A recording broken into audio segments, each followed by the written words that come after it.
Halo semuanya, perkenalkan nama saya Desya Marcelia. Saya dari angkatan 2019 dengan NIM 2190302132 dari kelas B1. Di sini saya akan menjelaskan tentang tugas kewirausahaan yang berjudul bergerak dari sebuah ide menjadi usaha. Usaha yang saya ambil di sini adalah sebuah kafe. Jadi di buku pertama dengan judul Persiapan Fondasi Etika dan Hukum Berbisnis dengan Produk atau Jasa Blue Side Cafe, unit usaha makanan minuman, ada langkah-langkah, kriteria kinerja, dan hasil rekaman. Langkah yang pertama, identifikasi isu-isu etik dan legal yang dihadapi perusahaan baru.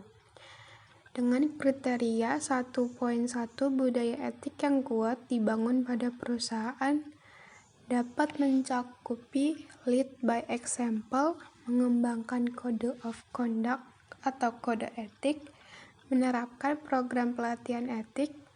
Budaya etik yang kuat dapat mencakupi akses modal yang lebih baik, reputasi merek yang lebih baik, meningkatkan komitmen karyawan, dan meningkatkan loyalitas pelanggan. Kriteria 1.2, notaris untuk perusahaan dipilih sesuai bidang bisnisnya dengan mengetahui masalah permulaan dan bahwa dia telah berhasil mendampingi pengusaha melalui proses awal sebelumnya. Selanjutnya kriteria 1.3, perjanjian para founders dapat mencakupi sifat bisnis yang prospektif, bentuk hukum kepemilikan bisnis, identifikasi setiap kekayaan intelektual yang masuk ke bisnis, dan deskripsi modal operasi awal klausa buyback. Kriteria 1.4, perselisihan hukum dapat dihindari dengan memenuhi semua kewajiban kontrak, dapatkan semuanya secara tertulis, tetapkan standar kesepakatan hukum dengan isi perjanjian non-disclosure, mengikat karyawan atau pihak lain seperti pemasok untuk tidak mengungkapkan rahasia dagang perusahaan, dan perjanjian mencegah seseorang bersaing dengan mantan majikan untuk jangka waktu tertentu. Selanjutnya langkah-langkah yang kedua yaitu memilih untuk organisasi. Kriteria 2.1, bentuk organisasi bisnis dapat mencakupi sole proprietorship atau kepemilikan tunggal, dan limited liability company atau perseroan terbatas. Kriteria 2.2, isu-isu dipertimbangkan dalam memilih bentuk hukum kepemilikan bisnis. Isu-isu memilih bentuk organisasi dapat mencakupi yang pertama biaya pendirian dan pemeliharaan formulir hukum, sejauh mana aset pribadi dapat dimatikan dari kewajiban bisnis, pertimbangan pajak, dan transferabilitas bisnis di masa depan. Selanjutnya langkah-langkah yang ketiga yaitu mendapatkan lisensi dan izin usaha. Persyaratan izin usaha dapat mencakupi syarat mengajukan SIUP online untuk perusahaan perseorangan dengan isi fotokopi KTP pemegang saham perusahaan, fotokopi NPWP, fotokopi SITU, neraca perusahaan, materai 6000, foto direktur utama atau penanggung jawab atau pemilik perusahaan dengan ukuran 4x6 dengan 2 lembar, dan surat izin lain terkait usaha yang dijalankan. Selanjutnya kriteria 3.2 yaitu izin pajak penjualan dapat diajukan dengan pajak sebelum pajak pertambahan nilai atau PPN yang dipungut atas transaksi penjualannya. Prinsip pungutan pajak, prinsip persamaan, keadilan dan kemampuan, prinsip kepastian, prinsip kenyamanan pembayaran, prinsip efisiensi. Kriteria 3.3, izin dan izin kerja profesional dan pekerjaan dapat mencakupi Permenkes nomor 26 tahun 2013 tentang penyelenggaraan pekerjaan dan praktik tenaga gizi dan Permenkes nomor 32 tahun 2013 tentang penyelenggaraan pekerjaan tenaga sanitarian.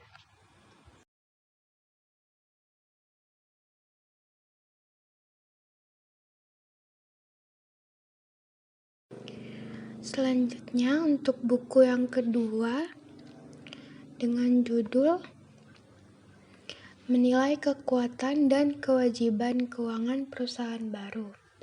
Ada elemen kriteria untuk kerja dan ada status baik, sedang, kurang. Untuk elemen yang pertama yaitu identifikasi pengelolaan keuangan, kriteria untuk kerja 1.1 tujuan keuangan perusahaan diidentifikasi oleh profitabilitas, likuiditas, dan efisiensi dengan statusnya baik. Kemudian kriteria untuk kerja 1.2 proses pengelolaan keuangan diidentifikasi oleh preparasi laporan yaitu laporan pendapatan, neraca, laporan cash flow dengan status baik. Dan ada preparasi proforma laporan keuangan yaitu laporan proforma pendapatan, laporan proforma neraca, dan laporan proforma cash flow dengan status baik. Kemudian kriteria untuk kerja 1.3 laporan historis keuangan diidentifikasi oleh laporan keuangan dan laporan cash flow dengan status baik. Kemudian kriteria untuk kerja 1.4 perakiraan keuangan diidentifikasi oleh yang pertama, laporan keuangan historis perusahaan diikuti oleh persiapan perakiraan. Perkiraan penjualan untuk perusahaan baru didasarkan pada perkiraan penjualan dan rata-rata industri yang baik atau pengalaman memulai usaha sejenis. Perkiraan penjualan untuk perusahaan yang ada didasarkan pada 1. Catatan penjualan terdahulu, 2. Kapasitas produksi dan permintaan produk saat ini, dan 3. Faktor apapun yang akan mempengaruhi kapasitas produk dan permintaan produk masa depannya dengan status baik.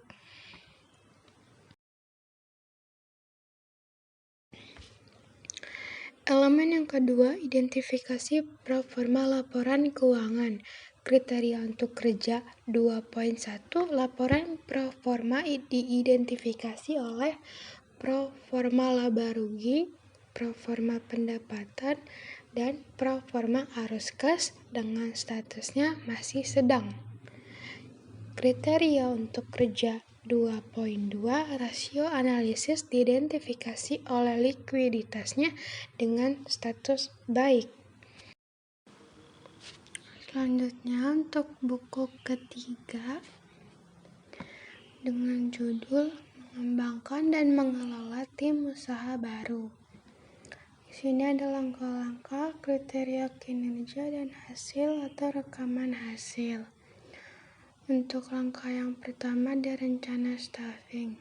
Kriteria kinerja 1.1 kategori okupasi, 1.2 tanggung jawab okupasi, 1.3 tugas okupasi, 1.4 persyaratan okupasi, 1.5 kebutuhan pelatihan okupasi, 1.6 jumlah tenaga kerja, 1.7 perkiraan mulai bekerja, 1.8 FTE atau full time equivalent, 1.9 perkiraan durasi kontrak. Di sini saya akan menunjukkan untuk hasil rencana staffing. Total tenaga kerja yang diantisipasi ada waiter atau waitress, ada barista, ada kasir, ada chef atau cook, dan yang terakhir ada cleaning service.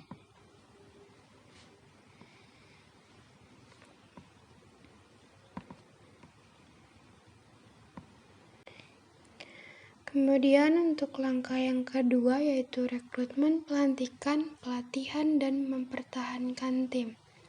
Kriteria kinerja 2.1 yaitu rencana seleksi dibuat berdasarkan kriteria seleksi, kebutuhan bisnis, dan persyaratan hukum. Hasil rencana seleksi, saluran dan teknologi yang tepat, mengiklankan lowongan untuk kebutuhan staf, mengadakan panel seleksi, mengembangkan pertanyaan wawancara pelamar terpilih, dan jadwalkan wawancara dan beritahu orang yang relevan tentang waktu, tanggal, dan tempat. Kriteria kinerja 2.2 proses seleksi dilakukan sesuai dengan kebijakan dan prosedur bisnis.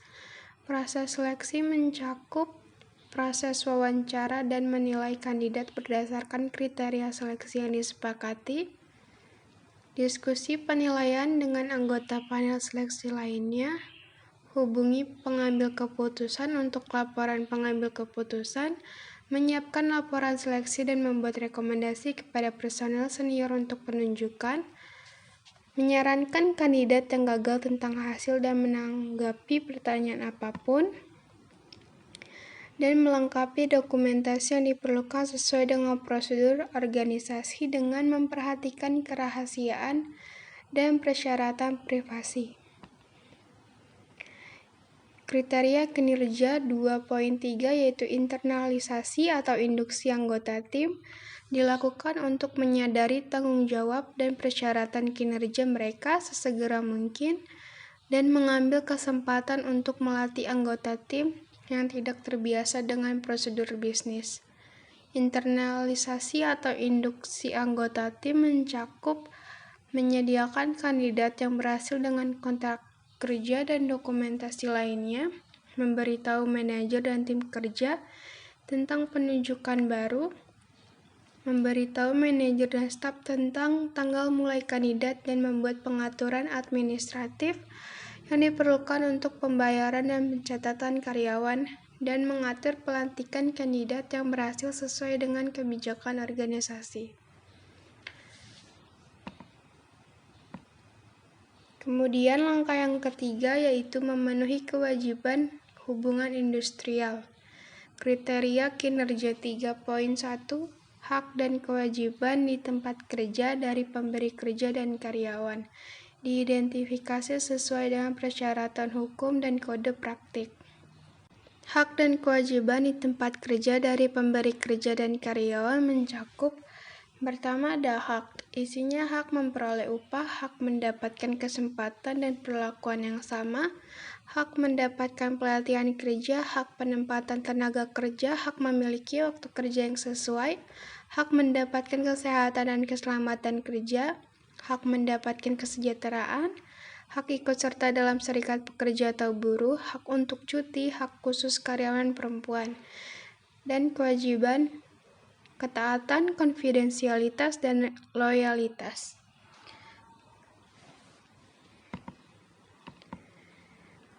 Kriteria kinerja 3.2 prinsip hubungan industrial dikembangkan secara positif dan konstruktif.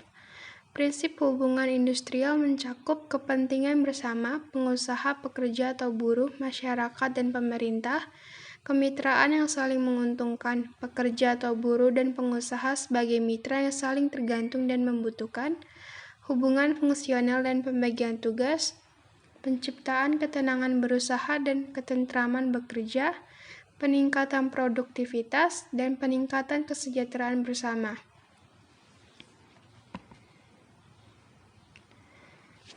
Untuk langkah yang keempat yaitu mengelola staf, kriteria kinerja 4.1 yaitu alasan pengembangan staf diidentifikasi. Alasan pengembangan staf: efisiensi, konsistensi, keluhan, mengatasi kelemahan, dan kepercayaan diri. Kriteria kinerja 4.2 strategi dan program pengembangan staf dikembangkan oleh memberikan kesempatan pada setiap karyawan untuk menyalurkan ide dan gagasan pribadi mereka, memberikan penghargaan atau reward kepada karyawan, mengadakan program pelatihan bagi karyawan, program pengembangan staf yaitu pelatihan dan pengembangan profesi.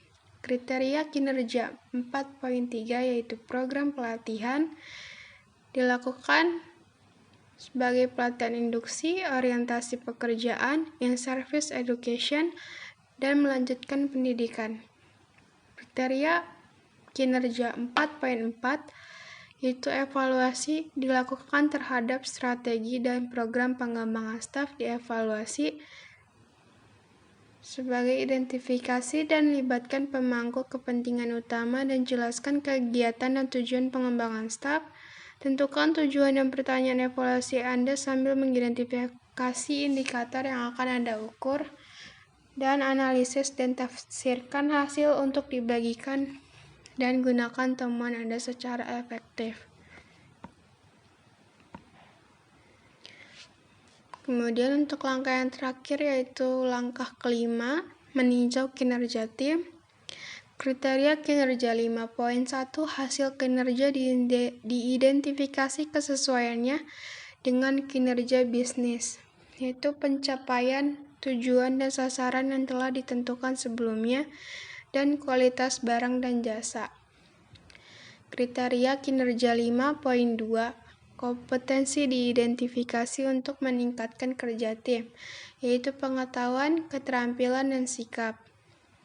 Kriteria kinerja 5.3 yaitu tingkat pergantian staf diidentifikasi oleh rendah kurang dari 15%.